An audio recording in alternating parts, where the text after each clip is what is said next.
Greetings, darlings. I am Cassandra George Sturgis. Welcome to my channel, Authentic Beauty, Handmade Dolls and Crafts. In this video, I'm going to show you how to make these doll ears for your cloth doll. If you enjoy DIYs and crafts and making cloth dolls step by step, please subscribe to my channel now. First, let me just show you this ear. I actually got this ear design. It's not mine. I do not have my name on it. I think I'm gonna put her name in the description box. I think her name is Aruno, and most people do not stuff this little crescent shaped ear. I'm gonna show it to you here, but I like it stuffed because you know I like things exaggerated. So here is her ear. It's nice and fluffy and big, and I just love it. So, but basically when most people make this type of ear, they simply, just trying to make sure I get her in focus. There you go, babe. So what they do is just once they make the design, everything else they do exactly the same way as opposed to stuffing it. I hope you enjoy this tutorial, and thank you so much for watching. Greetings, darlings. We're going to go ahead and get started with this tutorial on how to make the ears for your cloth doll, your cloth shaka doll. The first thing you're going to do is trace the pattern onto a two-way stretch fabric. This stretch should be in the direction of the shortest part of the ear. I am using a jelly roll pen to trace the pattern onto my fabric. As I've said, I have to treat every video as a standalone, so for people who watch them, I know you're tired of me saying, why do you keep saying using a jelly roll pen?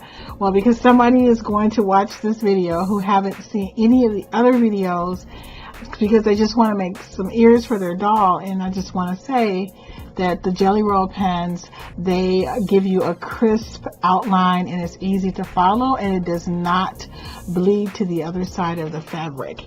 So as you can see here in the video, I am tracing quite a few pairs of ears, and they are different sizes, even though it's not a big difference. Now, most people, when they sew around the ear, you're going to cut like a little slit like in the middle, and they take the two ends of the ear and they sew them together, and then they sew the two ends that are sewn together to the middle to create the ear. Most people don't stuff the ear, and as a matter of fact, I'm leaving a link in my description box of Bruno, the doll maker, who I got this from, and she doesn't stuff it either. But in my mind, if I am going to take the time to make an ear for a doll, but it takes a lot of time, you're going to know she has those ears. So I want those ears to be big. I don't want little ears. And so I like to stuff mine.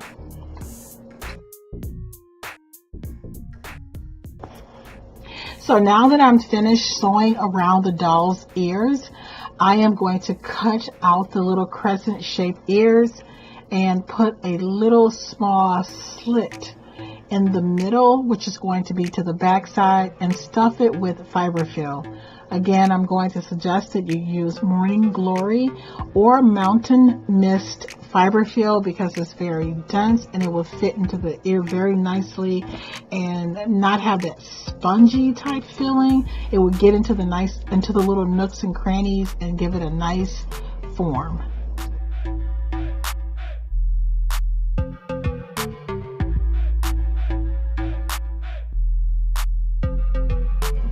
So I am nipping the middle of the ear with my scissors.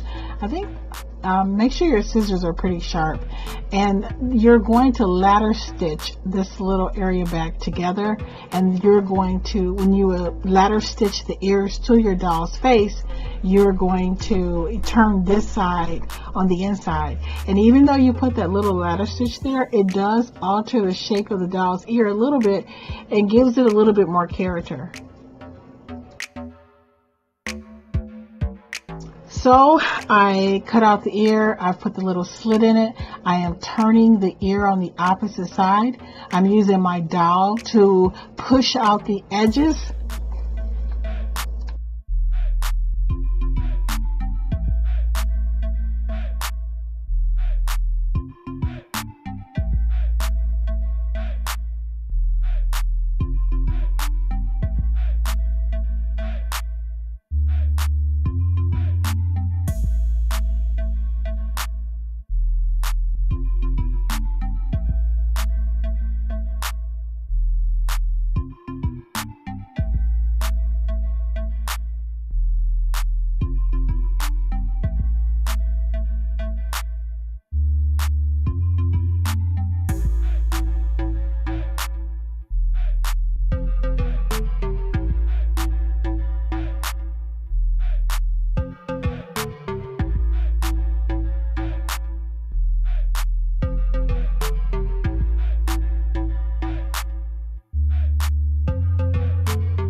Now I'm going to sew the two tips together, and then I'm going to take those two tips and bring them to the center of the ear and tack that to the center.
I am now placing a rubber band around my doll's head to act as a guide as to where I should place the ears so that they are even. The general rule of thumb is that the top of the ear should line up with the corner of the eye. And so, as you can see, I'm using a rubber band. Sometimes people use a piece of string or thread, or they draw a line. It really doesn't matter. And I notice when I'm doing my tutorials, because I'm trying to position myself so that you guys can see what I'm doing. One of my doll's ears are higher, I think lower than the other, but I got over it. I could take, I'll probably just take it down later, but right now it's not a big deal because it's the process that I'm trying to show you. And then also I just cut out this paper, these little paper eyes, just as a guide also. You see how, yeah, you just line up. The top of the ear should be in alignment with the corner of the eye. And then you just use some pens to hold it in place. Sometimes I like to use the fabric stick tape. I think it's like a two-sided fabric fuse tape. I'll put that there. I'll put the ear on that to hold it in place as I ladder stitch around it, because it's very easy for it to move around.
We are now coming to a close. Oh my God, I love it so much. I love those ears. I mean, I know they're not thin the way most people like them. I do know how to make those.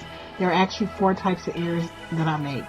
And for the doll's lips, all you need to do is click on the link above for the tutorial that I've already done. Select your fabric. It's the exact same process. So we're going to be moving through a lot of doll patterns, cloth doll patterns quickly, because we don't have to go through how to make, you know, the nose or the lips or the ears unless it's something new, and we'll be able to move through things a lot faster. But I'm really excited. I love her. This is the Shaka doll with the gold beads around her head with the little piece. I thought I was going to give her 2 braids going back, or I was thinking about giving her the Cuban twist braids, but I decided I'm going to make a different type of doll for that hairstyle with the Cuban twist braids, because I don't know, like, the thing that excited me about the Shaka doll was actually the beads. I always wanted to make a doll with beaded joints or whatever, with beads for joints, but I wanted the beads to be shown and I wanted them to be the highlight. I didn't want to hide them. So okay, so I've done that, and the next doll, when I make the doll and we're going to make the variety of hairstyles, then she'll probably be made almost completely different than this doll, because I'll want her hair to, you know, to stand out. So I'm just attaching the ear. I only, on this Shaka doll, it's the same doll, I only stuck the hair. I just stuck it on top and I French braided it, but at the end I decided no, because my original plan was for her not to have hair. And my dolls, they really talked to me, and she was just like, look girl, no, you know, the plan was not for me to have hair. So I listened to my dolls. Yes. So thank you so much for joining me in this tutorial. I look forward to seeing you in the next video. I'm so happy that this project is almost done. I'm sorry. Hey, I know there is a doll inside of you who is dying to come to life, but only you can breathe life into her. Thank you so much for watching, and I look forward to seeing you in the next video.